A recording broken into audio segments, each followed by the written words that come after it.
Hey guys, good morning, welcome back to my another new blog.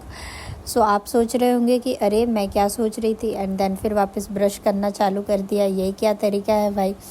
तो usually मैं थोड़ा सा उधर ना कुछ आई थिंक हो गया था, तो उधर मैं देख रही थी एंड देन फिर मैंने ब्रश करना चालू कर दिया।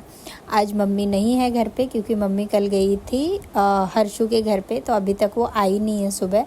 तो इसके लिए मैंने बोला कि नहीं, एटलीस्ट मैं झाड़ू लगा देती हूँ क्योंकि घर ऐसे ही रखना अच्छी बात नहीं होती है। तो सुबह उठते ही मैं ब्रश भी करने लगती हूँ और मैं झाड़ू भी लगाने लगती हूँ, मतलब एक साथ दो काम, क्योंकि उतना तो टाइम है नहीं। ऑफिस भी जाना है, खाना भी बनाना है, नहाना भी है, सारे काम भी करने हैं। तो इसके लिए मैं फटाफट इधर ब्रश भी करती हूँ, झाड़ू भी मारती हूँ। एंड दूसरे दिन कैसा है, मम्मी रहती है तो एटलीस्ट आटा गूंद देती है एंड देन फिर क्या कहते हैं, सब्ज़ी वगैरह चॉप करके रख देती है, काट के रख देती है। लेकिन आज नहीं थी तो इसके लिए मुझे ही सारा कुछ करना पड़ा। रात को तो कल के व्लॉग में मैंने ऑलरेडी आप लोगों को बताया था कि वही सारे काम करते करते मुझे अराउंड 12 साढ़े 12 बज गए थे, तो मेरे को टाइम नहीं मिला था। तो इसके लिए मैं करके भी नहीं रख पाई थी। तो फिर मैंने क्या किया, अभी फटाफट अभी एक तरफ कढ़ाई चढ़ाओ, उसमें तेल डालो, तेल गरम हो तब तक से अनियन काटो, सब्जी काटो, फिर जब तक से सब्जी को डाल दो, फिर आप चाय बनाओ। चाय जब तक से उबल रही होती है तब तक आटा गूंदो, आटा गूंद के जैसे ही हो जाता है देन फिर चावल चढ़ाओ। मतलब एक साथ आपको सारी चीज़ें फटाफट सारी चीज़ें करना होता है।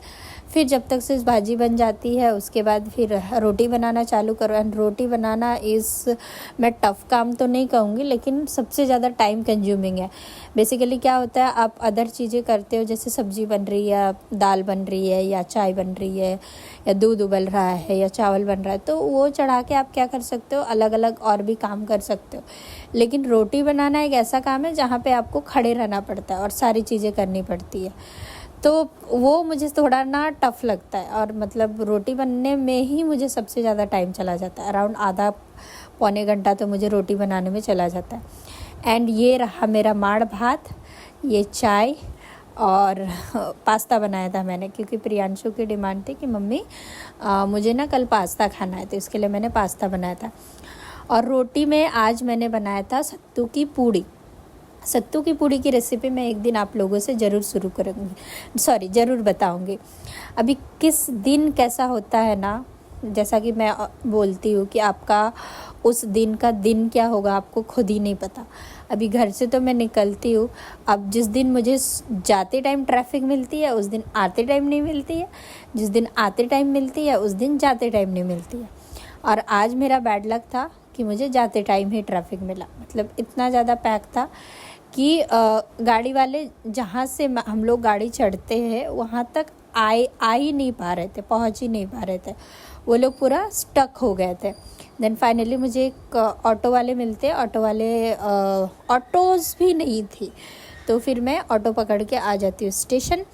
अभी मैं लोकल ट्रेन का आप लोगों को एक बात बताती हूँ, स्पेशली लेडीज़ डब्बे का। अभी ये मतलब ये आंटी क्या कर रही है ना, कि जितने भी लोग बैठे हैं ना सबसे वो पूछ रही है कि आपको कहाँ पे उतरना, आपको कहाँ पे उतरना, आपको कहाँ पे उतरना, सो दैट कि उसको सीट मिल सके। और ये वाला जो प्रोसेस है ना, वो लोकल के डब्बे में, लेडीज़ डब्बे में ही चलते। मतलब आप अपना सीट बेसिकली सामने वाले को बता के रखते हो कि हाँ आप वहाँ से उतरोगे तो उस सीट पे मैं ही बैठूँगी, ठीक है। तो और एंड देन फिर इवनिंग के टाइम पे जब फिर मैं आती हूँ तो इतना गंदा वाला रश था। मतलब एक दो ट्रेन शायद से छूट गई थी, तो कुछ ज़्यादा ही रश हो गया था। और अभी तो त्यौहार ही त्यौहार है, फेस्टिवल है। अभी राखी आने वाली है, 15 अगस्त है, फिर गणपति है, तो इसके लिए बाज़ार अभी से ही राखियों में सजना चालू हो गया है। फिर जन्माष्टमी आएगा, तो धीरे धीरे मैं देखते जा रही थी।